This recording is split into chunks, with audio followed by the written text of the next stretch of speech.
निम्नलिखित में से कौन सिकंदर के साथ भारत नहीं आया था? नियार्कस, आनेसिक्रिटस, डायमेकस या फिर अरिस्टोबुलस। तो सिकंदर के साथ कौन भारत नहीं आया था? तो ये जो है डायमेकस नहीं आया था, बाकी निराकस भी आया था, आनेसिक्रिटस भी आया था और अरिस्टोबुलस भी आया था।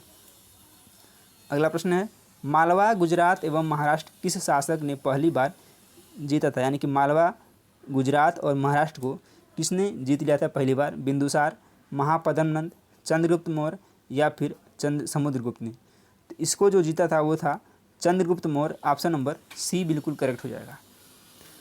अगला प्रश्न है, चोल शासनकाल में कौन सा वारियम उद्यान प्रशासन देखता था? पोन वारियम, एरी वारियम, टोट्ट वारियम या फिर संवत्सर वारियम। तो कौन था ये था टोट्ट वारियम। ऑप्शन नंबर सी इसका बिल्कुल करेक्ट है। उद्यान प्रशासन टोट्ट वारियम, वार्षिक समिति संवत्सर वारियम और तालाब समिति एरी वारियम से संबंधित था। ये आपको ध्यान रखना है, कहीं नोट कर लेना है। विक्रमशिला विश्वविद्यालय किस राज्य में अवस्थित था? उड़ीसा, झारखंड, पश्चिम बंगाल और बिहार। तो ये काफ़ी फेमस विश्वविद्यालय है, इसके बारे में आपको जानकारी रखना चाहिए। और जो ये अवस्थित था ये था बिहार में। निम्नलिखित में से किसे एक नया संवत चलाने का यश प्राप्त है? धर्मपाल, देवपाल, लक्ष्मण सेन या फिर विजय सेन। तो ये किसको प्राप्त है? ये लक्ष्मण सेन को प्राप्त है। ऑप्शन नंबर सी करेक्ट है। और लक्ष्मण सेन ने 1178 से 1206 सेन वंश के शासक थे। इनके द्वारा ही नया संवत चलाया गया, जिसे भी लक्ष्मण संवत के नाम से जानते हैं। गौडवोह के रचयिता कौन है? हरिसेन, आर्यभट्ट, वाक्यवती या फिर बाणभट्ट। तो कौन रचयिता हैं? ये हैं वाक्यपति। ऑप्शन नंबर सी बिल्कुल करेक्ट है।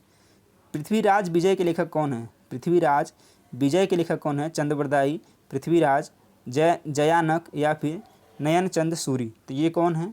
ये हैं जो इसके लेखक हैं वो हैं Jayanaka. Option number C correct हो जाएगा।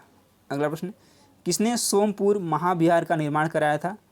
कुमारगुप्त प्रथम, हर्ष, धर्मपाल या फिर लक्ष्मण सेन ने। तो किसने कराया था? ये कराया था धर्मपाल ने। सी ऑप्शन इसका बिल्कुल करेक्ट हो जाएगा।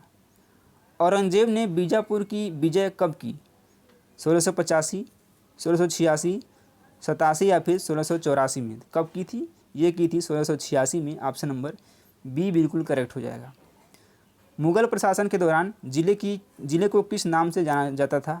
अहर, विश्यास, सूबा या फिर सरकार। तो जानते थे इसको सरकार के नाम से।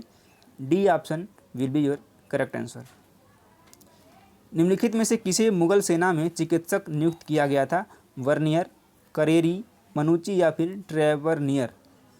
तो यह नियुक्त किया गया था मनुची को। सी ऑप्शन इसका बिल्कुल करेक्ट हो जाएगा। और यह किसके शासनकाल में किया गया था ये भी आपको बताना है। तो ये 1653 से 1708 जो एक इतावली यात्री था, इसने भारत आकर दारा सिकोह की सेना में तोपची के रूप में कार्य किया। लेकिन दारा सिकोह की मृत्यु के बाद इसने चिकित्सक का पेशा अपना लिया था। ठीक है, पहले ये तोपची का काम किया, उसके बाद इसने क्या किया? चिकित्सक का पेशा अपना लिया था। चलिए अगर प्रश्न लेते हैं, मुगल काल में मनसबदारी प्रथा विद्यमान थी। मनसबदारों का चयन योग्यता के आधार पर होता था। इसमें बताना कौन सा करेक्ट है। कथन और कारण दोनों सही है तथा कारण कथन को स्पष्ट करता है। तो इसका जो करेक्ट आंसर है वो है कथन सही है परंतु कारण गलत है। मनसबदारों का चयन योग्यता के आधार पर नहीं होता था। अगला प्रश्न है, दास्तान ए अमीर हमजा का चित्रांकन किसके द्वारा किया गया?